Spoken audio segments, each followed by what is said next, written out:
నమస్కారం సుప్రభాత ఘంటారావానికి స్వాగతం ముందుగా ప్రధాన అంశాలు పాక్ ప్రేరేపిత ఉగ్రచర్యలతో కాశ్మీర్లో అలజడి ఐరాస వేదికపై దాయాదిని దోషిగా పేర్కొన్న భారత్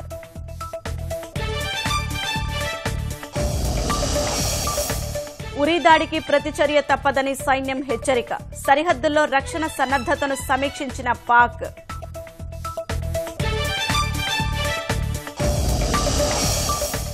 అమరావతికి 3,324 కోట్ల ప్రపంచ బ్యాంకు అప్పు 13 ప్రాజెక్టులకు విదేశీ రుణం కావాలని కేంద్రానికి ఏపీ ప్రతిపాదన కృష్ణా జిల్లాను వణికిస్తున్న డెంగీ జ్వరం దోమలపై దండయాత్రకు సిద్దమైన ఏపీ ప్రభుత్వం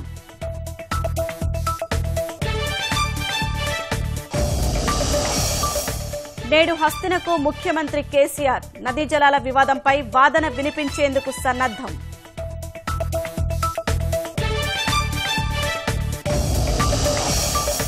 నేటితో కొత్త జిల్లాలపై అభ్యంతరాలకు తెర ఆన్లైన్ ద్వారా 82,000కు పైగా ఫిర్యాదులు